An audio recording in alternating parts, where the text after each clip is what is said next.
باقی یہ اللہ تعالیٰ کا ایک سلسلہ ہے، وہ اس نے اسی طریقے سے رکھا ہوا ہے، اور یہ اللہ تعالیٰ کا یونیورسل ٹروتھ ہے قرآن کے اندر.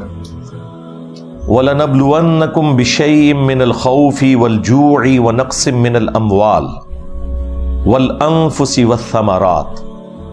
ہم ضرور بالضرور آزمائیں گے تمہیں خوف کے ساتھ، بھوک کے ساتھ، جان اور مال میں نقصان کے ذریعے. اور پھر اللہ تعالیٰ نے فرمایا کہ خوشخبری ہے ان لوگوں کے لیے کہ جن کا ایٹیچیوڈ یہ ہوتا ہے کہ جب کبھی بھی انہیں کوئی تکلیف پہنچتی ہے تو وہ کہتے ہیں انا للہ و انا الیہ راجعون. بے شک ہم بھی اللہ ہی کی طرف سے آئے تھے اور ہم نے لوٹ کر اللہ ہی کی طرف جانا ہے. یہ دعا وہ پڑھتے ہیں، یہ ان کا کلمہ ہوتا ہے تکلیف میں، دکھ میں، درد میں. اچھا، اب اس دعا کا تکلیف کے ساتھ کیا لینا دینا؟ وہ اس طرح کہ انا للہ و انا الیہ راجعون، بے شک ہم بھی اللہ کی طرف سے آئے تھے اور ہم نے لوٹ کر اللہ ہی کے پاس جانا ہے. مراد یہ کہ ہم پہ اگر کوئی تکلیف بھی آئی ہے نا تو یہ بھی اللہ کی طرف سے آئی ہے. اور سب سے بڑی چیز یہ ہے کہ ہم نے خود بھی لوٹ کر اللہ کے پاس پہنچ ہی جانا ہے. تو یہ جو تکلیف آئی ہے نا، اس تکلیف نے بھی ایک نہ ایک دن ختم ہو جانا ہے. اس دن تو لازمی ختم ہو جانا ہے جس دن کہ ہمیں خود موت آ جائے. اگر کوئی شخص کینسر کی لا علاج بیماری میں مبتلا ہے تو جس دن اسے موت آئے گی اس دن اس کی تکلیف بھی گئی. تو تکلیف کو بھی موت آنی ہے. جب انسان نے خود نہیں رہنا تو تکلیف کیسے رہ سکتی ہے ہمیشہ؟ لیکن خوش نصیب ہیں وہ لوگ جو اپنی موت سے پہلے پہلے اپنے رب کو راضی کر لیتے ہیں اور اپنی آخرت کی ہمیشہ کی زندگی کی تیاری کر لیتے ہیں. ان کے لیے تو یہ موت کا دروازہ ایک گیٹ ہے ہمیشہ کی کامیابیوں کا، نعمتوں کا، اپنے رب کے حضور پڑوس حاصل کرنے کا، اس کے دیدار کا. اللہم اجعلنا منہم مع النبیین والصدیقین والشہداء والصالحین. اچھا، قرآن میں تو اتنی دعا رپورٹ ہوئی ہے. صحیح مسلم میں ایک حدیث ہے جس میں اس کے اگلے الفاظ بھی ہیں. ام سلمہ رضی اللہ تعالی عنہا وسلام اللہ علیہا کہتی ہیں کہ جب میرے خامند فوت ہوئے، یہ سینئر اصحاب میں سے ہیں، انہوں نے ہجرت حبشہ بھی کی ہوئی ہے. ہجرت مدینہ تو بعد میں آئی ہے، جو اسلام کی پہلی ہجرت ہے وہ ہجرت حبشہ ہے. اور جو ہجرت حبشہ کے مسلمان ہیں وہ ہجرت مدینہ والوں سے بھی افضل ہیں، کیونکہ انہوں نے وہ بڑی والی ہجرت کی ہوئی ہے. اس میں بھی یہ شامل تھی. تو وہ کہتی ہیں کہ جب میرے خامند فوت ہوئے ابو سلمہ، تو مجھے نبی الاسلام کی سکھائی ہوئی ایک دعا یاد آ گئی جو آپ صلی اللہ علیہ وآلہ وسلم نے تعلیم فرمائی تھی کہ جب کبھی بھی کوئی تکلیف پہنچے تو جو شخص یہ دعا مانگے گا تو اللہ تعالی اسے اس تکلیف کے بدلے میں اس سے بہتر نعم البدل عطا فرما دے گا. اور اس دعا کا ترجمہ بھی یوں ہی بنتا ہے، انا للہ و انا الیہ راجعون. یہ تو قرآن والے الفاظ.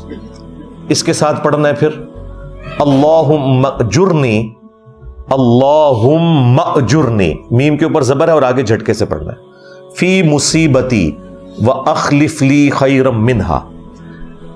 اے اللہ اس مصیبت میں مجھے اجر عطا فرما اور اس کے بدلے میں میرے لیے اس سے بہتر کوئی نعم البدل والا معاملہ فرما دے. تو ام سلمہ کہتی ہے کہ میں نے یہ دعا تو مانگ لی لیکن دل میں کھٹکا تھا کہ میرے خامند جیسا تو خامند ہی کسی کا نہیں تھا. مجھے ابو سلمہ سے بڑھ کر کون سا ایسا خامند مل سکتا ہے؟ اس تکلیف کا ازالہ اللہ تعالیٰ کس طرح فرمائے گا؟ تو کہتی ہیں کہ جب میری عدت پوری ہوئی تو خود اللہ کے محبوب صلی اللہ علیہ وآلہ وسلم نے مجھے پیغام نکاح بھیج دیا اور میری دعا اللہ تعالیٰ نے قبول کی اور یہ ام المومنین بنی. اور یہ ہماری وہ ماں ہے جو تمام ماؤں میں سے سب سے آخر میں فوت ہوئی ہیں.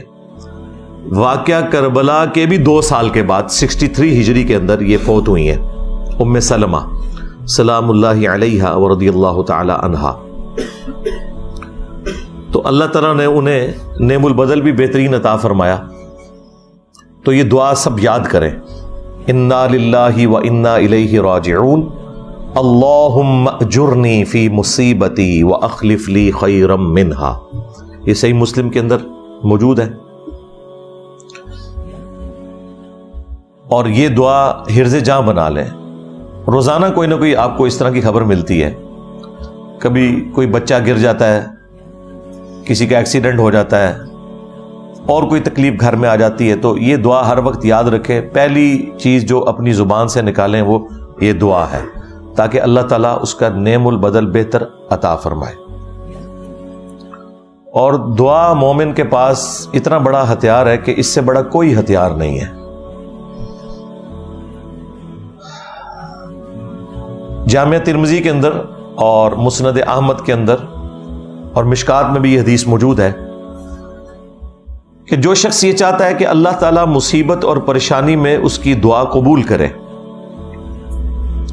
تو اسے چاہیے کہ جب آسودگی اس کے اوپر ہو, جب وہ خوشحال ہو, ان دنوں میں بھی اللہ سے مانگا کرے. تو جب مصیبت آئے گی تو اللہ تعالیٰ اس کی دعا قبول کرے گا, اور یہ لاجیکلی سمجھ بھی آتی ہے بات. پھر جامعہ ترمذی میں اور مسند احمد میں یہ حدیث موجود ہے, مشکات کے اندر بھی, کہ مسلمان کی دعا کبھی بھی رد نہیں جاتی. 3 طرح سے ہوتی ہے, یا تو جو کچھ مانگا وہ تمہیں دے دیا جائے گا, یا اس کے بدلے میں کوئی تمہاری تکلیف دور کر دی جائے گی, یا پھر وہ دعا سٹور کر کے رکھ دی جائے گی. قیامت کے دن اللہ تعالیٰ اس کے بدلے نیکیاں عطا فرمائے گا. یعنی دعا رد ہوتی ہی نہیں ہے.